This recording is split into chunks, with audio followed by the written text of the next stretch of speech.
Hello everyone. सो हमारा जो next topic है वो है application of UV visible spectroscopy. UV visible spectroscopy हम एक्चुअली पढ़ते कहाँ हम जो है इसको यूटिलाइज करते हैं। तो सबसे पहले जो है extent of conjugation. Extent of conjugation मतलब जैसे जैसे कॉन्जुगेशन इंक्रीज होता है उसका क्या इफेक्ट है लैम्डा मैक्स वैल्यू पे और वो हमको कैसे हेल्प करता है। जैसे एक्सटेंट ऑफ कॉन्जुगेशन में सबसे अच्छा जो एग्जांपल है कि जितनी ज्यादा लैम्डा मैक्स वैल्यू होगी, जितना ज्यादा कॉन्जुगेशन होगा, मैंने क्या बताया था, जितना ज्यादा कॉन्जुगेशन होगा एनर्जी उतनी ही डिक्रीज होगी और लैम्डा मैक्स की वैल्यू जो है उतनी ही बढ़ेगी। नॉर्मली एक कॉन्जुगेशन मतलब एक कॉन्जुगेशन जो इंक्रीज होता है उस पर अप्रोक्सीमेटली 30 नैनोमीटर की वैल्यू जो है वो इंक्रीज होती है। अब सबसे अच्छा जो है एप्लीकेशन देखो, जो टमाटर है, टमाटर का रेड कलर होता है, राइट। तो टमाटर का रेड कलर किस लिए होता है, एक उसमें लाइकोपीन नाम का पिगमेंट होता है, उसकी वजह से रेड जो है उसका रेड कलर है। ये हमको किससे पता चला, ये भी यूवी से। लाइकोपीन जो है उसका स्ट्रक्चर कुछ इस तरीके का होता है, उस एक जो पिगमेंट होता है उसमें लाइकोपीन, उसकी वजह से जो है उसका रेड कलर होता है।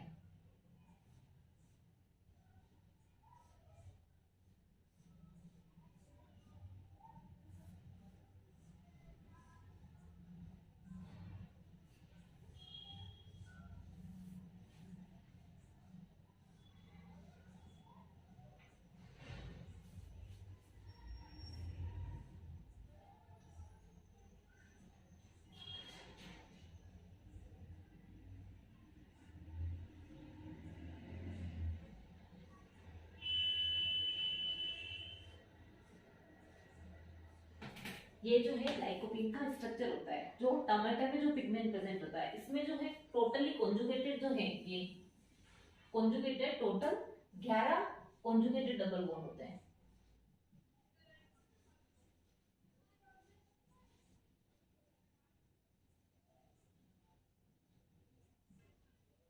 ग्यारह कॉन्जुगेटेड डबल बॉन्ड होते हैं और उसकी लैम्डा मैक्स की जो वैल्यू है, ऊपर लिख देती हूँ,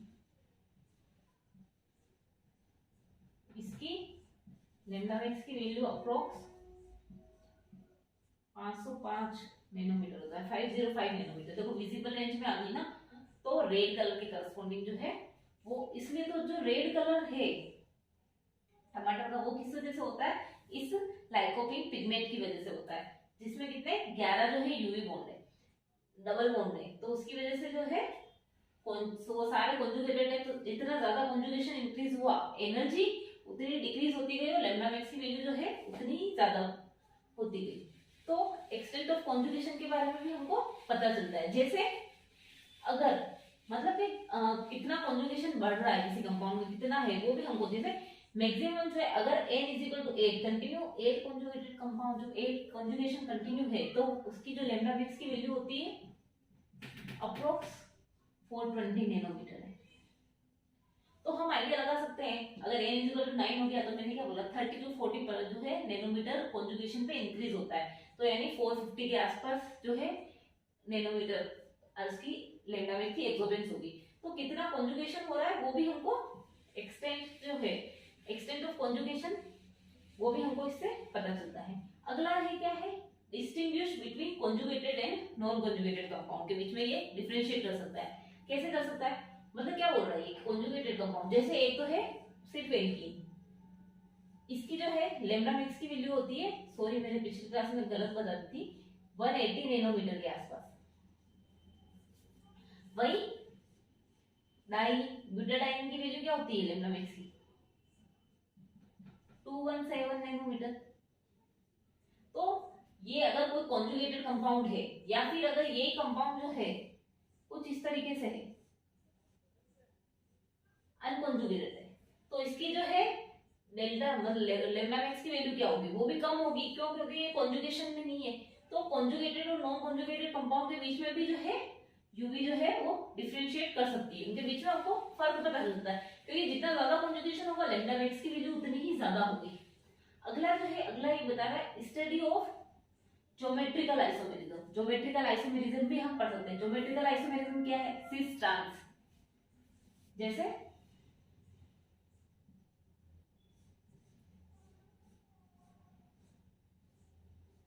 सिस स्टील बीम, इसी से दो भी क्लियर हो जाएगा, एक और लेमडा मैक्स को क्या फैक्टर अफेक्ट करता है वो भी एक क्लियर हो जाएगा। ये है सिस ट्रांस स्टील बीम। क्या है ये, क्या होती है, जब दो बेंजीन रिंग एक डबल बॉन्ड के साथ में जुड़ी होती है तो उसको क्या बोलते हैं अपन, स्टील बीम। ये देखो ये दोनों जो है, दोनों हाइड्रोजन एक दूसरे के ट्रांस में, दोनों बेंजीन रिंग एक दूसरे के ट्रांस में, तो ये क्या हुआ, ट्रांस स्टील बीम। ऐसे ही अगर दोनों रिंग जो है एक ही साइड में हो डबल बॉन्ड के, तो उसको हम क्या बोलेंगे, सिस स्टील बीम। ये एक दूसरे की पोजीशन पे, सिस पोजीशन पे। देखो अगर दोनों ग्रुप सेम साइड होते हैं तो उसको हम बोलते हैं सिस, अगर दोनों ग्रुप जो है अपोजिट साइड में होते हैं तो उसको अपन क्या बोलते हैं, ट्रांस। ये तो क्या है, ज्योमेट्रिकल आइसोमेरिज्म। तो ज्योमेट्रिकल आइसोमेरिज्म में भी जो है हम यूवी से डिफरेंशिएट कर सकते हैं उनके बीच में भी। क्यों, क्योंकि देखो ट्रांस स्टील बीम जो है इसकी लैम्डा मैक्स की वैल्यू है 95। देखो ये वैल्यूज थोड़ी बहुत चेंज हो सकती है क्योंकि हर बुक में जो है अलग अलग लैम्डा मैक्स की वैल्यू जो है वो दे रखी है। और 6 स्टील बीम की जो लैम्डा मैक्स की वैल्यू है वो है 280 नैनोमीटर, और इसकी ईमैक्स की जो वैल्यू है वो है 27,000, और इसकी ईमैक्स की वैल्यू है अप्रोक्स 10,000।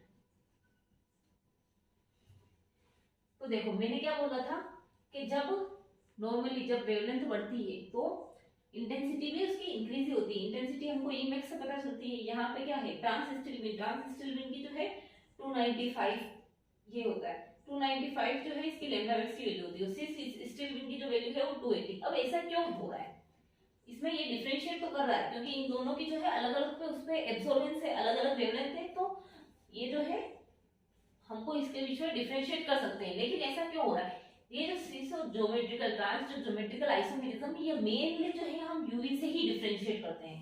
अब इसका रीजन क्या है, देखो ट्रांस पोजीशन में क्या हो रहा है, सिस पोजीशन में, तो सिस को समझते हैं। सिस पोजीशन में क्या हो रहा है, दो मॉलिक्यूल है, दोनों एक दूसरे के बिल्कुल पास आ गए, बल्कि मॉलिक्यूल, तो उससे क्या होगा, कुछ स्टेरिक, मतलब एक दूसरे को मतलब रिपल करेंगे ना। अगर कोई भारी भारी मॉलिक्यूल है तो दोनों एक दूसरे के पास है तो कुछ रिपल्शन करेंगे, एक वो एक इस डायरेक्शन में और एक इस डायरेक्शन में, दोनों एक दूसरे से दूर हैं तो वो रिपल भी नहीं करेंगे, पहली चीज। दूसरी, जब ये एक दूसरे से दूर हैं तो उस कंडीशन में क्या हो रहा है, एक लीनियरली चेन मेंटेन हो रही है, एक लीनियरिटी आ रही है कंपाउंड में। लेकिन अगर ये सिस पोजीशन पे है तो क्या होगा, कुछ स्टेरिक इफेक्ट होगा इनके बीच में, ये दोनों एक दूसरे से इंटरेक्ट करेंगे, बल्कि ग्रुप है दोनों तो इंटरेक्ट करेंगे, तो इसकी वजह से क्या होगा, उनकी जो है कॉन्जुगेशन में कुछ गड़बड़ आएगी, कुछ थोड़ा एक दूसरे के कंपेयर में रोटेट करने की कोशिश करेंगे, कुछ फ्लैक्चुएलिटी आएगी। उसकी वजह से क्या होगा, कॉन्जुगेशन में जो है कोप्लेनरिटी, यानी ये इसकी प्लेनरिटी डिस्टर्ब हो जाएगी। जब ये एक दूसरे के पास होंगे, स्टेरिक इफेक्ट लगेगा, एक दूसरे को दूर करेंगे, तो उससे क्या होगा, इसकी प्लेनरिटी कुछ जो है डिस्टर्ब होगी। और वही अगर ये ट्रांसपोजिशन पे है एक दूसरे के, तो एक लीनियरिटी जो है, एक प्लेनरिटी मेंटेन हो जाएगी। तो इसकी वजह से क्या होगा, जो पाई बॉन्ड का कॉन्जुगेशन है वो इजीली हो पाएगा। ये यहां से मूव कर जाएगा, ये यहां से मूव कर जाएगा, और ये आगे मूव कर जाएगा। लेकिन वही कंपेयर टू ट्रांस, सिस में जो है कॉन्जुगेशन में, क्योंकि कुछ जो है उनकी मोलिकुलरिटी या लीनियरिटी जो है कुछ डिस्टर्ब हुई, उसकी वजह से क्या होगा, कुछ कॉन्जुगेशन पे भी उसका इफेक्ट पड़ेगा। कॉन्जुगेशन पे इफेक्ट पड़ेगा तो हमने क्या कहा था, जितना अच्छा कॉन्जुगेशन है, जितना लंबा कॉन्जुगेशन है, उतनी ही एनर्जी डिक्रीज होती है, उसकी वेवलेंथ बढ़ती है। तो यहाँ पे क्या होगा, ज्यादा अच्छा कॉन्जुगेशन है, तो इसकी लैम्डा मैक्स की वैल्यू भी हाई आएगी, इसलिए इसकी लैम्डा मैक्स की वैल्यू जो है वो 295 नैनोमीटर के आसपास आती है। वही सिस स्टील बीम की जो है सिस पोजीशन पे होते हैं जब दोनों बेंजीन रिंग, तो उस कंडीशन में क्या होगा, 280 जो है नैनोमीटर इसकी लैम्डा मैक्स की वैल्यू आ रही है। ठीक है, कोई डाउट हो तो आप लोग कमेंट सेक्शन में मुझे पूछ लें, मैं रिप्लाई जरूर करूंगी। अगला जो है वो है स्ट्रक्चर रिलेटेड इंफॉर्मेशन भी हमको इससे मिलती है। स्ट्रक्चर रिलेटेड इंफॉर्मेशन में मैं क्या कहना चाह रही हूँ, जैसे मैंने अगर बोला कि लैम्डा मैक्स की वैल्यू, कोई अननोन कंपाउंड था, उसकी लैम्डा मैक्स की वैल्यू जो है वो अप्रोक्स 280 नैनोमीटर आई, ठीक है, अप्रोक्स 280 नैनोमीटर उसकी लिम्डा मिक्स की वैल्यू आई। तो अभी हमने पिछली वीडियो में ही देखा था 280 किसके करस्पॉन्डिंग भी आती है, pi to pi n to pi star transition किसका, एसीटोन का, इस ग्रुप का n to pi star transition जो है हमने पिछली क्लास में देखा था वो कितना 280 नैनोमीटर पे आ रहा है। तो कुछ स्पेसिफिक वैल्यू जो होती है, जैसे ब्यूटाडाइन की देखी थी हमने, मान लो कोई वैल्यू है, एक हमको जो लैम्डा मैक्स की वैल्यू आई है, कोई अननोन कंपाउंड है उसकी लैम्डा मैक्स की वैल्यू 2177 जो है नैनोमीटर है, तो ये किसके लिए आती है, ब्यूटाडाइन के लिए आती है। तो इससे हमको क्या पता चला कि अगर 217 नैनोमीटर है उस कंपाउंड की, यानी उसमें क्या होगा, ब्यूटाडाइन प्रेजेंट होगी, या फिर 280 नैनोमीटर पे अगर कोई एब्सॉर्बेंस दे रहा है 280 नैनोमीटर पे, तो हमको उससे क्या पता चला कि उस कंपाउंड में एसीटोन प्रेजेंट हो सकता है। तो हमको इस तरीके से ये स्ट्रक्चर रिलेटेड इंफॉर्मेशन भी दे रहा है। फिर जो लास्ट है वो है एच बॉन्डिंग। एच बॉन्डिंग के बारे में तो मैं हर क्लास में थोड़ा थोड़ा कुछ ना कुछ तो एक्सप्लेन किया ही है पिछली एक दो क्लास में, फिर भी एक बार और एक्सप्लेन कर देती हूँ। एच बॉन्डिंग में कैसे हेल्प कर रहा है, जैसे एसीटोन का लेते हैं हम एग्जांपल,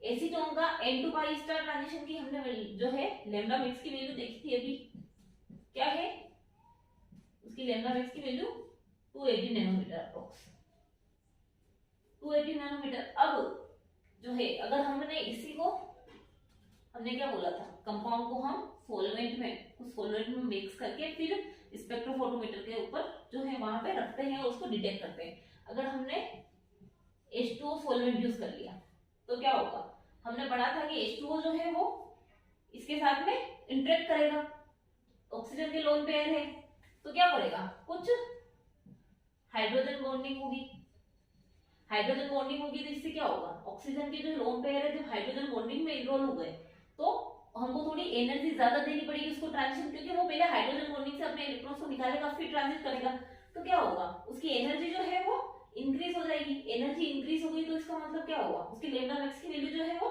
डिक्रीज हो जाती है। तो जब हम H2O ऐड करते हैं, अगर सॉल्वेंट जो है हमने ये वैल्यू जो दी है ये हमने ली है हेक्सेन में, नॉन पोलर सॉल्वेंट में, अगर उसी में हम सॉल्वेंट जो है H2O ले लेते हैं, सॉल्वेंट जो है हम अगर H2O सॉल्वेंट ले लेते हैं तो क्या करेगा, ये इंटरेक्शन करेगा। अलग से लिख देती हूँ ना ताकि तुम लोगों को समझने में इजी रहेगा। तो H2O के साथ में ये इंटरेक्ट करेगा, क्या हो रहा है देखो, ये अपना सोल्यूट है, सोल्यूट क्या होता है, जो उन्होंने कंपाउंड लिया, ठीक है, सोल्यूट, H2O क्या है, सॉल्वेंट, तो कुछ सोल्यूट सॉल्वेंट और इनके बीच में कुछ H बॉन्डिंग हो रही है या कोई इंटरेक्शन हो रही है, तो क्या हो रहा है, सोल्यूट सॉल्वेंट इंटरेक्शंस। तो कुछ सोल्यूट सॉल्वेंट इंटरेक्शन होगा, उसकी वजह से क्या होगा, एनर्जी जो है वो इंक्रीज हो जाएगी, तो लैम्डा मैक्स की वैल्यू जो है वो डिक्रीज हो जाएगी। इसकी n2 पाई स्टार की लैम्डा मैक्स की वैल्यू जो आती है वो आती है 264 नैनोमीटर। तो हमको H बॉन्डिंग के बारे में भी ये बताता है, एक हमने एसीटोन हेक्सेन में लिया और अगर हमने एसीटोन जो है किसी पोलर सॉल्वेंट में लिया तो 264 नैनोमीटर पे एक्ट होगा। इसका मतलब हम क्या बता सकते हैं कि हाइड्रोजन बॉन्डिंग हो रही है, क्योंकि सॉल्वेंट वाटर है, तो हाइड्रोजन बॉन्डिंग एक पॉसिबिलिटी है कि हाइड्रोजन बॉन्डिंग हो रही है, इसकी वजह से लैम्डा मैक्स की वैल्यू जो है वो डिक्रीज हो गई। इसी के साथ में जो है हमारा यूवी स्पेक्ट्रोस्कोपी जो है, यूवी विजिबल स्पेक्ट्रोस्कोपी आज खत्म होता है। हम नेक्स्ट जो है आईआर के बारे में पढ़ेंगे। आई होप आपको जो है मेरा वीडियो पसंद आया है। अगर पसंद आया हो तो प्लीज, पसंद आया हो तो मुझे कमेंट करें, तो मुझे इससे थोड़ा बूस्टअप मिले कि हाँ आप लोगों को मेरे वीडियो समझ में आ रहे हैं या फिर ये कुछ इंफॉर्मेटिव है और मैं इनको किस तरीके से और इम्प्रूव कर सकती हूँ। आप अपने सजेशंस भी बिल्कुल इसके साथ में दे सकते हैं कमेंट सेक्शन में। Thank you.